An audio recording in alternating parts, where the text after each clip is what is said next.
Hi, this is Kari Wahlgren, and you're listening to the FSF Podcast.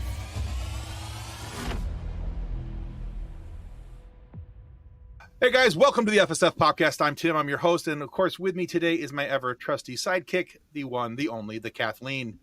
Why do I feel like trusty sidekick? Now I feel like I'm Barf the dog from Spaceballs. I am my own best friend! You're still a compliment. You're welcome. Can I throw that in? I love that movie. Sorry, keep going, but we'll talk. Anyway, so our guest today is an extremely talented voice actress who's won multiple awards as the voice actress of the year and whose resume is longer than both of my arms combined. I'm 6'3" with over a 7-foot wingspan, so you can do the math on that one. But she's also, so what roles has she been in? Let's talk about Tigress and Kung Fu Panda, Diane Sanchez and Jessica and Rick and Morty. There's Starfire, Zatanna, Star Sapphire, and multiple DC animations. Beth and Captain Cosmia in Star Trek's Lower Decks, and I haven't even gotten to the rest of them. There's so many, honestly. That's not even the surface. That's like the very tip of the cherry that's on top of the whipped cream and everything else. There's so much underneath that. She has just a fantabulous resume, and yes, I made up a word. But we are thrilled to welcome Kari Wahlgren to the FSF Podcast. Welcome to the show, Kari. Thanks for having me. And this is a good time to say again how much I love the movie Spaceballs. It's a fantastic movie. And I will tell you, Tim, I will tell you that your made-up word made you sound very smartalicious. Sweet. Oh, I always wanted to be educational. So. Oh. But did you guys? So before we get into any questions or anything, did you guys hear that they're making a Spaceballs 2 with Josh Gad in the lead? I don't know if I heard this. They just announced it yesterday. Just announced, yeah. Wait, is Rick Moranis coming back for this? Did I hear this somewhere? I don't know, but I hope to God he is. He has to be dark. There is speculation he might be. God, I hope so. Listen, I don't mind if this is on the record. I had the biggest crush on Rick Moranis, and Spaceballs was definitely one of the reasons why. He just had that cute, nerdy. That's Darth Vader, but all the same. But it counts. It still counts. So yes, those of us who love Rick Moranis would be very, very excited to see him come back for that sequel. Absolutely. Just even in that commercial he did for Ryan Reynolds, and I think it was Mint Phone a year or two ago, was fantastic. Yeah, that was fantastic. Right. It was so cool to see him. So, all right. So, Kari, one of the staples our show has been kind of known for, I guess, at least in my own mind, is that we like to find out what makes people tick, to know who they are, why they do what they do. Some people would call it an origin story. Those people would be nerds. We are the nerds. So we are in search of a good origin story always.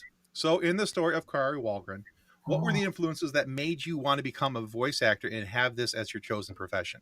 Man, the origin story starts early because I guess when I was 5 years old, I always loved cartoons. I always loved comic books. I would check out compilations of Wonder Woman and Batman graphic novels from the library. In fact, I checked out the Wonder Woman one so many times that it fell apart. And so when I was 5 years old, I actually told my parents that one day I wanted to be the voice of a Disney princess. And they kind of went, okay. I don't know if they really thought that was a job that you could get, but it was on my radar from that early that I wanted to do voiceovers for cartoons. And so as I got older, I was hugely influenced not only by the Disney princesses, but when I got a little bit older, Batman the Animated Series was a huge influence on me. And I actually went to the library and checked out some book about Warner Brothers, and I wrote a letter to Andrea Romano, who did the voice directing and the casting for Batman the Animated Series, and I said, I'm Kari Wahlgren, and one day I'm going to move to Los Angeles, and I love your voice directing, and I hope we get to work together someday. And many, many years later, when I got cast in Ben 10 as Charmcaster, I showed up at the recording session, and she was the voiceover director. So I was trying so hard not to just burst into tears because it sure. felt like one of those full circle moments. Oh, yeah. So it was very, very emotional. And she was just as fantastic and wonderful as I ever hoped she could be. So I don't know. So I guess that's it's basically the cliche of girl from Kansas gets on the bus and moves to the big city. Because I literally lived in Kansas pretty much my entire life. And then I moved out to Los Angeles to pursue my dream of becoming a voice actor. And here we are. So awesome. Nice. So when you got to work with her, did you tell her about the letter that you had written as a kid? No. I was trying so hard to be professional and, try to do a good job and everything. So I think much later somebody told her. So I think she knows now. The letter never got there because, it was probably a letter to a random Warner Brothers office or something like that. But wow, it was one of those defining moments of feeling like my inner child was gonna explode. You're so much more professional than me because I would have run up and I'm like, hi, I'm Tim. I totally wrote your letter. And I'm so glad to have you here today. And this is awesome. And by the way, I'm totally going to nail this voice. It's going to be so good. You're going to want to cast me and everything. That's what I would have done. I was trying so hard not to cry. Like that's how overwhelmed I felt. And I didn't expect it, but it was so overwhelming that I was trying very hard just not to have tears. See, I get hyper in those situations. When I get nervous, I start getting a little hyper, a little antsy, and I start talking really fast. And I wonder where my daughter gets it from. But I don't wonder at all. Yeah. Can't figure that one out at all. But that's going to be like your own real Disney princess moment. That is the happily ever after dreams do come true sort of full circle moment. Well, and you know what? If I can share one more, absolutely gratuitous full circle moment. It was such a big event. It used to be, I don't know, maybe you guys are too young, but it used to be an event for Disney cartoon movies. Like only one would come out, not even every year. It would be something that would be years in the making. And, you'd see you'd see trailers and stuff like that. And it would be something that was going to be coming out in 2 years. Yeah. So, I would just wait with bated breath for those movies and everything. And so The Little Mermaid was a huge one for me. And years later, they did Little Mermaid 3, Ariel's Beginning. And I got cast as one of Ariel's sisters, Atina. And so they had a blue carpet event and Jodie Benson was there. So boy. I know, Kathleen, you feel it, right? I'm getting goosebumps over here. Oh man. So we're walking this blue carpet and they have bubble blowers. So like little bubbles are floating through and Jodie Benson is there. And again, I get too shy to really say too much, but I was just, standing over there. Oh man. Not to cry. That's amazing. That's fantastic. Yeah. That's a cool so story. my inner 5-year-old was like just dying. Fair. Oh yeah, no, I can totally. I would be exactly the same way in those situations. It would be just that complete disbelief, and oh man, that would be so cool. Right? So cool. Yeah. I read some. Oh, go ahead, Kathleen. Go ahead. No, you're fine.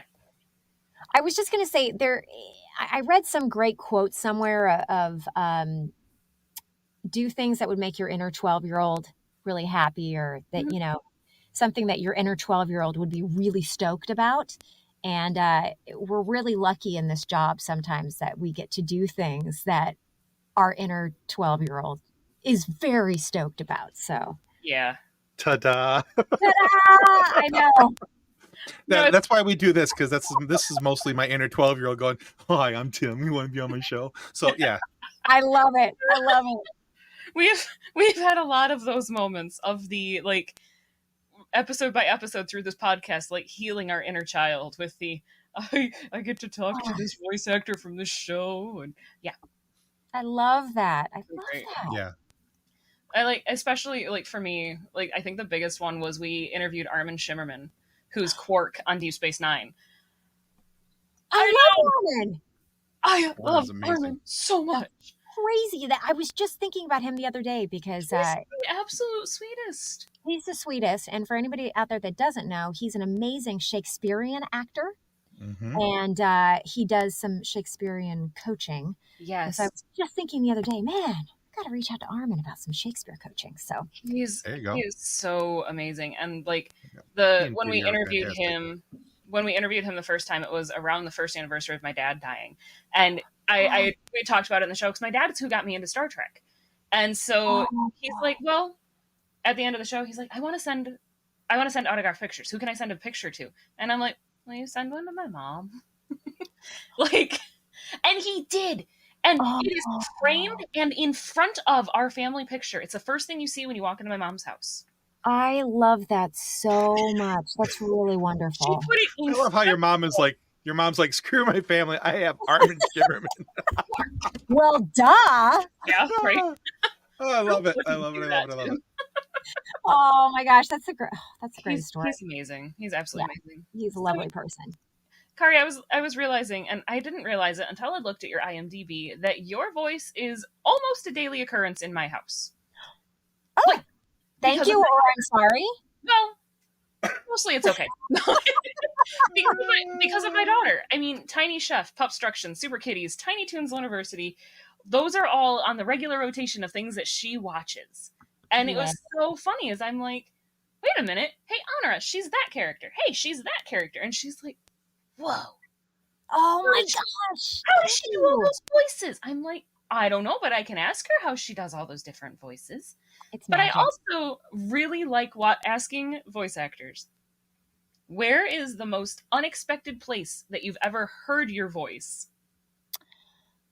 Oh my gosh, that I've heard my voice. Gosh. Okay, well, I have a little kiddo, and he got sick. He got he was feverish, and he was, had runny nose and stuff like that. So I had to take him to urgent care. And I was sitting in the lobby of urgent care waiting to go in, and I hear this voice, and I'm like, I think that's me. And they're playing Spidey and Friends. Nice. Oh, yeah. TV in the lobby of this children's urgent care, and my character had popped up. So that was probably one of the strangest, bizarre things. I can imagine that would be really weird. Like, yeah. But is it still weird for you to hear your characers? Is it always? Yeah. It's always very kind of yeah. I always kind of do a double take of like, wait a second, is that and it's such a tight-knit community that I can recognize so many other of my friends' voices too. So, I'll be cooking or something, or I'll be in another room and I'll be like, oh, that's John DiMaggio, or that's, some other person I know. And so it is very funny to just have that Rolodex now of voices that you hear. Yeah. It was funny. You had posted a picture on your Instagram as well. As I was just perusing. And there's this picture of you with David Arrigo and Bob Bergen and Debbie Derryberry and Tara. And I'm like, I want to be friends with them. It's so great. I mean, literally, so much has gone remote now. I mean, we used to record, especially for animated projects, we used to record as groups a lot more. And then COVID hit. And so much has gone, like 99.9% has gone remote. Mm-hmm. So when we have chances like that to actually get together, it's like, blah, blah, blah, blah, blah, I know. So fun to catch up. Yeah, it's pretty great. So you're thinking, I want to be friends with them, and I look at that picture of like, ooh, possible guest. Need it, got it, need it. Right? Yes. That was the thing too, is I showed my phone to my husband. I'm like, he's been on my show. He's been on my show. She's going to be on my show. I want her on my show. Nice. There you go. Well, you're ticking them off one by one. Glad That's to our hope. add to the list. Yeah. Absolutely. All right. So, Kari, here's a two-part question for you. Mostly because I can, but also because I did some light stalking, or what I like to call research, on your Instagram page. Okay, great. As we both already admitted, we looked at your Instagram now. Yeah. I love it. I'm always trying to see if I can get surprised by a question. So we'll see. Yeah. So you have many posts of yourself at Comic Cons, meeting the fans, walking the floors, looking at the art that people make, or all these different things. And every one of your posts, you just seem to be generally having a good time. So as I was watching you walk through on some of your posts, the thought I had was, because I know when I go to Comic Cons, there's a few different things that I look for. You know, good deals on Funkos, because there might be a thing behind me. Nice, one or two. Yeah, there's one or two back there. Shush, Kathleen. And then and I look for different drawings, artwork, small things that I can mount on the walls here around the shop. So my question for you is, what's the coolest piece of Comic-Con, whether it's art or there was a gadget, a gidget, whatever it was, what is the coolest thing that you've ever gotten for yourself at Comic-Con? Ooh, for myself. For yourself. You walked through and you saw this at somebody's table and you said, oh, that's cool, I have to have that. Whether it's something that was of you or something of one of your, one of your favorite fandoms. I mean, listen, there have been things that have been gifted to me at conventions that are pretty amazing. Speaking of Funko Pops, there was a fan that made a Kari Wahlgren Funko Pop. So it was me, very cool, as a Funko with my 3 cats and my bass guitar and my microphone. And that was pretty amazing. Now, as far as something that I've bought for myself, okay, this is probably not the coolest thing that I bought for myself, but it is one of the first things that comes to mind, is that I got this R2-D2 t-shirt, and it's got the AC/DC logo on it, but it says R2-D2, and it says, for those about to beep. Okay, I want that. Okay, for a hot second, I was like, oh my God, am I going to have to explain this? Do they not know? Oh, no. Oh, no, I totally get it. So I had to have that one. That one was, I get goosebumps thinking about that. Yeah, that's awesome. Yeah. I have R2-D2 earrings that I got it wasn't at a con, it was at a festival, but. Oh, nice. They're super cute. I love them. R2-D2 is the best. He's super cute. And that t-shirt combined my love of rock and nerdery. Oh, that's awesome. Perfect way. So I have an ADHD one with the Highway to Squirrel. What? Okay. That's a close second. I'm going to say, Kathleen, that's a close second of awesomeness. When I saw that one, it was the and mine. And mine. Yep. Understood. Yep. All right, Kari, rather. Kathleen can wait. I'll talk to her later. The second part of my 2-part question, why are these Comic-Cons so important to you as an actor? I in the past, I've never gone to very many because I actually get a little social anxiety. Like they're so fair. Some of them are so big, and I'm actually very introverted in my day-to-day life. But voiceover, I've said this kind of in the past, voiceover can be a very solitary job. You are recording, you have maybe an engineer on the other side of the glass and a voice director. And now, because everything is remote, you're in a room by yourself and you're on Zoom, maybe with a couple people. And sometimes it's very hard to know if your work has reached anyone or to know if you've had any sort of effect on people. And so I had some people kind of encouraging me to go out and do more conventions. And so I really made a point this year to start going to a lot more. And, I had started in the last couple of years. COVID obviously brought that back. But so I started going to more of them because I just kind of wanted to do outreach, basically meet the fans, kind of interact a little bit more. And it's been wonderful. It's been really gratifying because you always meet wonderful people and you always get these stories that make you want to cry because you just don't realize how your work actually goes out there and affects people until you meet these people. And they have these stories that like I can't even talk about them too much right now or I will tear up. But Yeah, I get it. relationships that have been fostered or meaningful moments that families have had because of a cartoon that they watched or something like that. So the conventions have been very very meaningful in that way. Yeah, that's awesome. We've had some really great stories come through from different people who go to Comic Cons with any regularity, and the different interactions that they've had with different fans. Because one character that they've done has really stood out to that person. Yeah. And I'm not going to go into it because I will cry. You will. Yeah. But the one that stands out to me the most is Cal Dodd's story of a gentleman who was Cal Dodd is the voice of Wolverine for X-Men '97. Okay. And he has just the brief synopsis is a story of a man who was mostly nonverbal, autistic, and him and his son both were autistic, and they did not like physical touch. And anyway, but this guy gave Cal a hug. Oh my gosh. Yeah.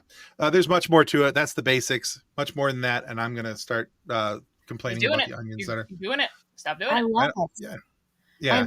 And there's so many cool there's so many cool stories like that where we hear of fan interactions, and I love to see that for the fans, because I mean, honestly, if I ever got a chance to meet Harrison Ford, I would basically be a puddle at his feet, telling him about everything and the reason why I love him as an actor and what his work has meant to me over the years, and that I named my son after him. And well, not completely. I mean, it was his middle name, but it's all the same.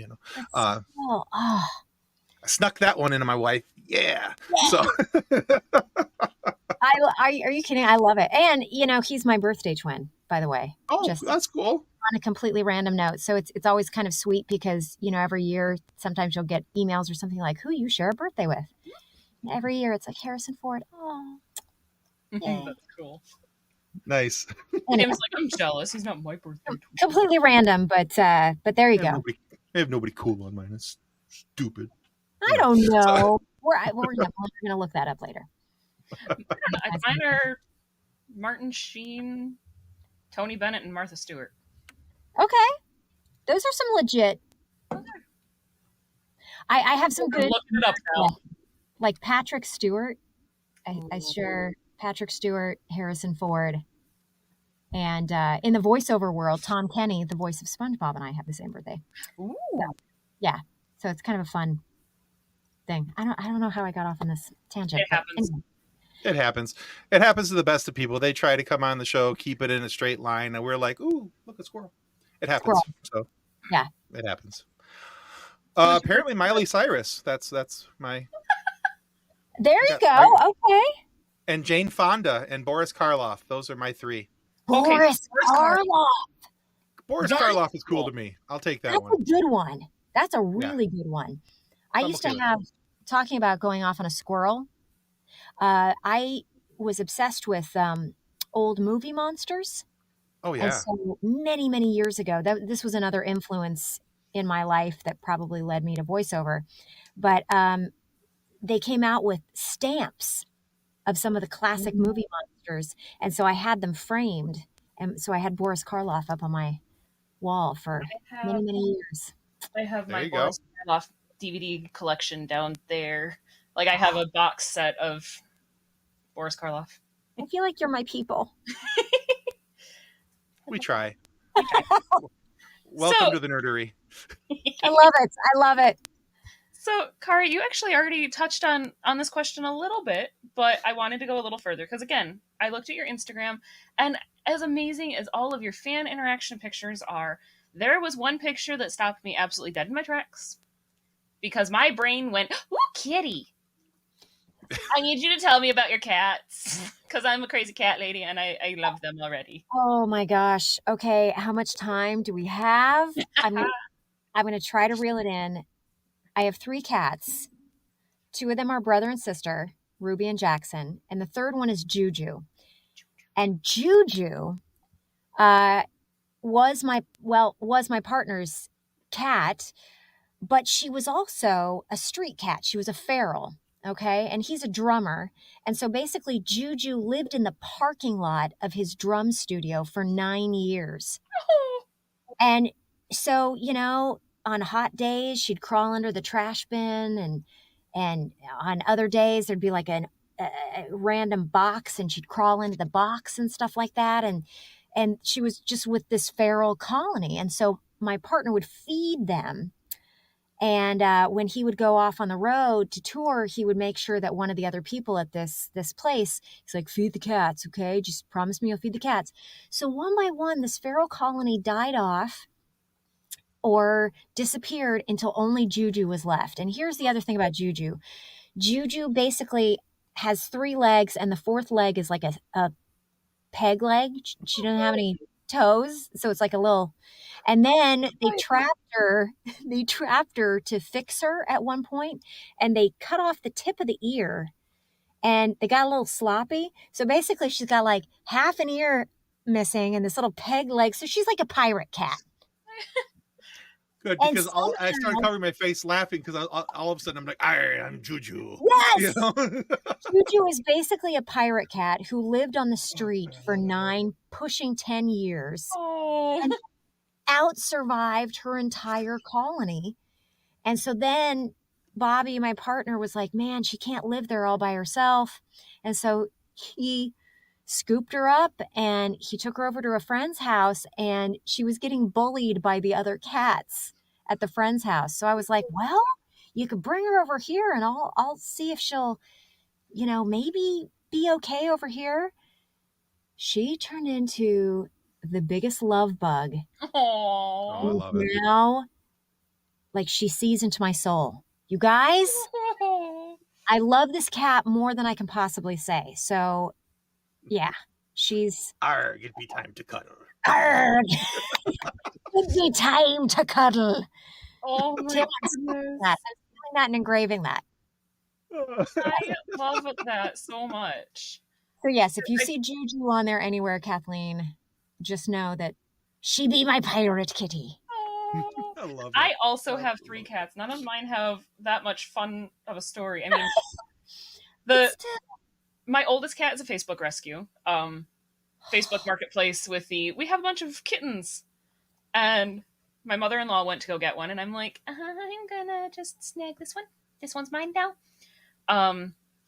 And she's my husband's studio cat. She will sit back and she just judges people. She just looks at you and judges. And it's like, I can tell that you're judging me. But she's also the sweetest. She is such a snuggle bug when it's her idea. I love that. I love that she's judgmental too. Like, she will just sit on the other side of the room and stare at you. And I'm like, I can tell what you're doing, Nymeria. Stop judging me. Like, Nymeria. She's named after a dire wolf in Game of Thrones. Okay, that's amazing. And then we have Ernest, who's my baby. He's my little tuxedo buddy. He's in a bunch of our episodes because he'll usually start crying at the door. I'm surprised he hasn't already. I know. I'm a little sad. He's got to just be in the middle of a nap is the only reason he's not back there. No. And then there is Bowser Jr., who is my daughter's cat, who last August walked up our driveway, started rubbing his cute little kitten self around my husband's ankles, and told us that he lives here now. Oh my gosh. Yay, cat distribution system. Yeah. Can I just say, because I'm so passionate about this, if anybody out there is even remotely considering getting a cat or a dog, please get a rescue. Please. Yeah. Please, there's so many pets that need good homes, and yeah. So it's so hard too with Bowser because he was about 16 weeks old when we found him. Like, still had his kitten teeth. He still had teeth. I'm like, you are too little to be out there all alone, you poor little baby. But we live next to the fairgrounds. It was right after Fair Week. And the local farmers, if they have extra barn cats, will bring them to the fairgrounds at the end of Fair Week and just dump them. No. They will dump the extra farm cats because you've got a bunch of 4-H kids who've been there all week who are saying goodbye to their livestock, and then it's but mom, this kitten found me. Yep. Oh man, that's So a it that's would a be tough one. crazy that people do that. That's a tough one. I mean, I just have so many friends that are involved in animal rescue, and Yeah. man, they are doing, you know, And all of good work. all of the local shelters by us are full. Yeah. Like, or are appointment only. So it's you have to wait until somebody's gone before there's room. And it's like, that's not It's fair. hard. So I just can't encourage people enough that if you're thinking of getting a pet, just please don't go to, Yeah. some puppy mill or something Yeah, don't like go to that. a pet store. There's responsible breeders out there. If you're looking for a specific breed of dog or cat, there's responsible breeders who do it the right way. And there are so many animals in shelters and who just need a good home. Yeah. And, Thank and you we've for been listening to our PSA, everyone. yeah, exactly. And like, I mean, because out of our animals, 3 of our 4 animals are rescues. So our dog, our Pitty, is a rescue. We got our corgi from a reputable breeder because my daughter, that was her request. Okay. And that was a request of her grandfather, and grandpa came through, not realizing how much they were. Mm. But that was on him. Yeah. Toasty's worth it. Yeah, Toasty's worth it. She's a cute little thing. Her name is Toast because her butt looks like a loaf of bread. And she's beautiful, and I love her. My heart. And then we have 2 cats. We have our black cat, who came to my baby ever. Yeah, he's I call him my dog cat because he meow barks at me until I come pay attention to him. Oh my gosh. But his name is Vader, like Darth Vader. Oh my gosh. Because he's all black, has this big white box on his chest, and he's a bit of a jerk at times. No, he's not. He's a sweet baby. No, he's a bit of a jerk at times. He really loves me. And then we have another cat who's just a big fluff ball. His name is Seven because he's polydactyl. He's got 7 toes on each of his front paws. So he looks like when he's running, his paws are like this. It looks like he's got giant mittens on. Oh my gosh. He came to us through the cat distribution system. He showed up on our back deck, was just in really, really rough shape, just absolutely flea ridden. And he is a cloud. And he's just a big old cloud puffball. He just wants love unless you're one of the neighboring birds, and you do not stand a chance. He is the best hunter I've ever seen. The other day he brought a woodpecker to our deck. Wow, that's impressive. Yeah, that's kind of impressive. There's always cats after this. By the way, this is making me want to cuddle my cats really badly. Oh yeah, for sure. I understand that. Yeah. So the only other story I have with my cats, my rescues. So Ernie is also technically a rescue. A friend of mine fostered his mom after she was found abandoned in an apartment building. That somebody had left the faucet running just enough that there was running water and left her when they moved out of the apartment. Why, people? I don't know. So jerks. Somebody, a friend of a friend had found her and took her to the animal shelter, and the animal shelter's like, she's pregnant, so if we take her, we have to abort the kittens, or you can take her and foster her. And that the friend of a friend was like, I don't know anything about fostering a cat. Here, Anna, you take her. And so my friend Anna and her roommate at the time, Stephanie, ended up fostering this mama cat who then had 6 kittens, and I got Ernie from them. And it was hard to choose which one of the kittens I wanted because she also had polydactyl kittens. Oh my And I wanted a polydactyl, but I wanted a polydactyl tuxedo. And Ernie was the only true tuxedo in the litter. There was another one that was polydactyl, but he was a tuxedo but had the tabby markings. And I'm like, but I want the true tuxedo. And Ernie he's my soul cat. There's no ifs and buts. I love Seven. Oh my gosh, you guys, literally, this is making my day. This is completely making my day. Awesome. All right, let's back on the rails. Here we go. An attempt anyway. Squirrel. All right, Sorry. exactly. It was a good squirrel time. That's fun. All right, so Kari, you've also recorded voices for all of my major nerdiverses: Star Wars, Star Trek, Marvel, DC. You've checked all those boxes, and that's again, is that Yep. Nern? Ernie, all Okay. stretched out, napping with me. So, like, there you go. Now you can Nice. see it. Yeah. I'm loving on Ernie. He's But amazing. Yes. and that just kind of scratches the surface of the shows and the games that your voice has helped give life to. But is there a nerdiverse out there that you haven't voiced yet that you would love to be part of? Like, I went through your resume, and I don't know if you can tell, but this finger is now sprained because I was scrolling for so long. And but I didn't see anything on there that was Lord of the Rings related, unless IMDb lied, and they do that sometimes. IMDb are liars.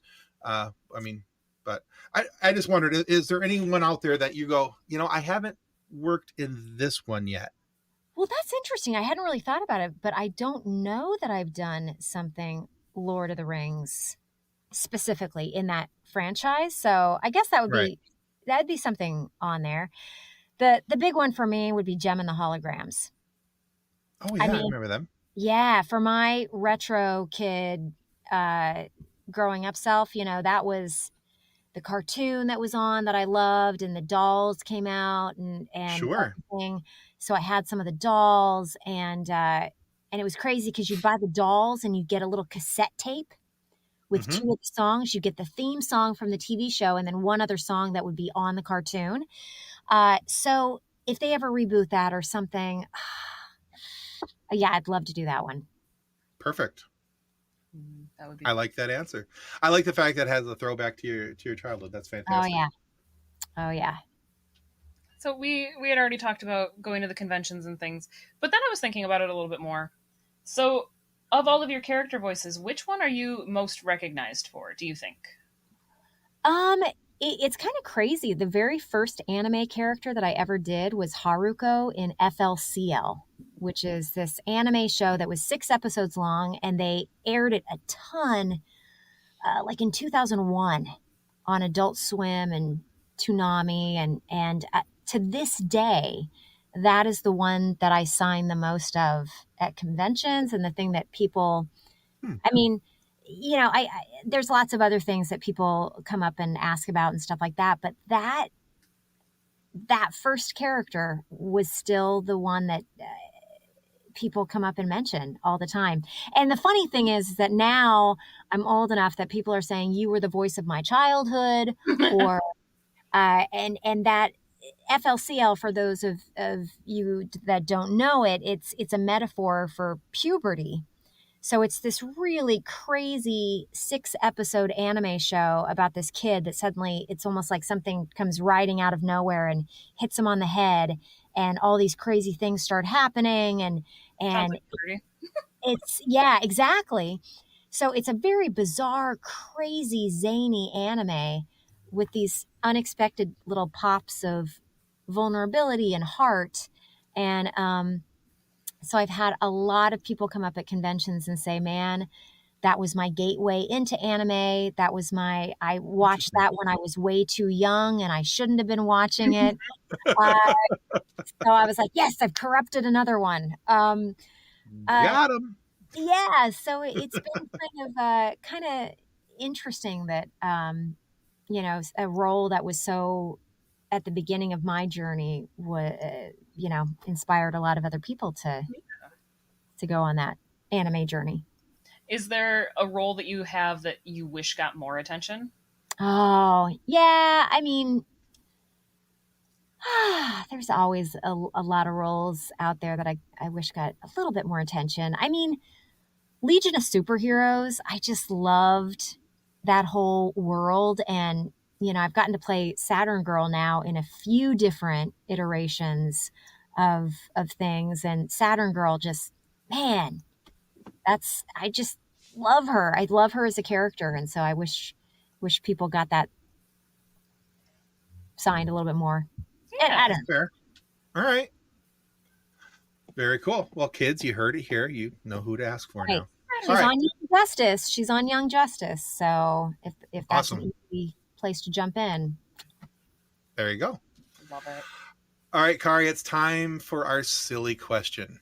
Oh, Okay. So the reason this came up is that Kathleen, as we've mentioned, has a young daughter, and people ask her daughter this all the time. But Kathleen thought it was kind of rude. They never asked her, and I was like, "You're right. It is rude. They should have asked you too." So Kari Wahlgren, what's your favorite dinosaur? Oh my gosh. This is the best question ever. I'm okay. I think I'm going to have to go a little bit run of the mill here and say the T-Rex. Okay. Because, and I actually love the T-Rex so much that I have a purse, and it just looks like this like very just generic brown purse, but it's got little tiny T-Rexes all over it. I wish I had it right here and I would show it to you. And I get compliments on that purse every single day of my life because, That's cool. yeah. And the thing I love so much about T-Rexes that make me laugh is that they look so intimidating and just like scary and stuff like that. And then Tiny little arms. Tiny Keith little Robinson. arms. I got Yes. a big head, little arms. Yes. And I'm like, how Oh, does he tie his shoes? How? So I always imagine the T-Rex looking down and there's some other dinosaur coming over and Velcroing his shoes. So there's a shirt I saw recently that you would love because it's a T-Rex, but it's got those little handy grabber things, and it says, "I'm unstoppable." oh my God, I love that. Yeah, I absolutely love that. I want a little T-Rex t-shirt where the T-Rex is just going. Anyway. T-Rexes are great though, and They're what's funny great. is like growing up watching Jurassic Park, and they're so scary. They're And so then- scary. They're so scary. But then, have you heard like what they think that they would have actually sounded like now? I don't know if I have. So It's on YouTube. It's worth looking up. it is worth looking up. But Okay. scientists have decided that because of their neck structure, that their vocal cords would have been similar to a bird's. And so they're thinking that the T-Rex just sounded like a giant goose. Like a Okay. big, giant, angry goose. That is even more amazing. That's even more amazing. But can you imagine being in the forest and hearing the thump, thump, honk? Honk! It's like, man, it's Todd the T-Rex. And you thought Canadian geese were bad. So, Oh. Oh my gosh, you guys. Canadian geese are evil. That's the first time I've ever been asked that in an interview. That actually makes me really happy that you asked Isn't me it that. such a great question, though? So wish I had my purse down here. You guys don't understand how much I love this purse. Just if you do a Google search for ModCloth T-Rex purse, you're gonna see what my purse looks like. Okay. Saying to everyone out there, Ooh, right? so cute. It's so cute, and it's been sold out forever, so I can't buy another one. Poshmark. And I gotta find it on Poshmark or something. There's one currently available on Poshmark. Note to everybody out there: T-Rex purse. Into the private chat. There you go. I'll be looking up this later. I love it. I'm an enabler. What's it? That's my purse. I love it so much. It's so cute. Yeah, you guys, I'm not even joking. It's a pretty awesome purse. It's really cute. Thank you for everybody out there's like, why is she talking about her purse? But it's a T-Rex purse, you guys. It's amazing. It's You mean so this one? cute. Yes, that's my purse. And if you zoom in, it's a Look T-Rex. at the tiny T-Rexes. Anyway, thank you guys for sharing that. Oh, So Yeah, cute. no problem. It's what we do. Oh, Kari, thank you so much for being on the show with us today. Where can our viewers and our listeners go to find out more about you and the things that you've got coming that you probably can't talk about yet?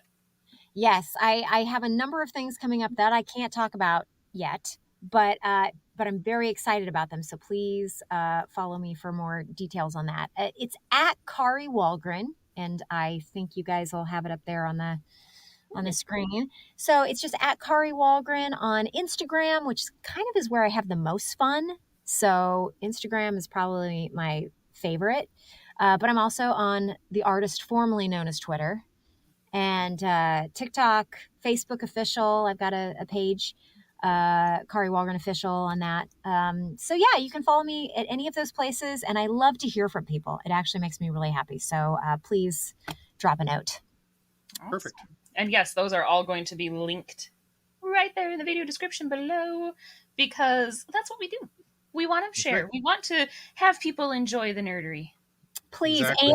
And we got off on the squirrel track of talking about our kitties. Mhm. So if you actually want to, hear more about my voiceover stuff and some of the characters I played, you can find a lot more of it on social.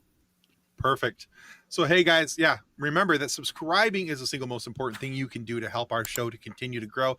Get amazing guests like Kari Wahlgren here to come on and share stories with us and talk about her cats and all kinds of fun stuff for you guys to be able to enjoy. So go check her out on her socials, give her a follow, because there's stuff coming up that you're not going to want to miss.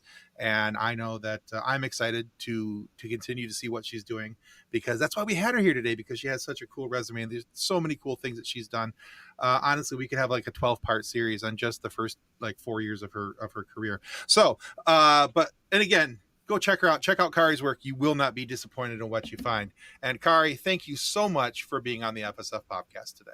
Thank you, guys. Thanks for having me. Thank you. All right, guys, that's going to wrap us up for the FSF podcast. Yay! Copyright 2024 FSF Podcast. Reference to any specific product or entity mentioned on this podcast does not constitute an endorsement or recommendation by FSF Podcast. The views expressed by guests are their own, and their appearance on the program does not imply an endorsement of them or any entity they represent. If you have any questions about this disclaimer, please contact us via email at info@fsfpodcast.com.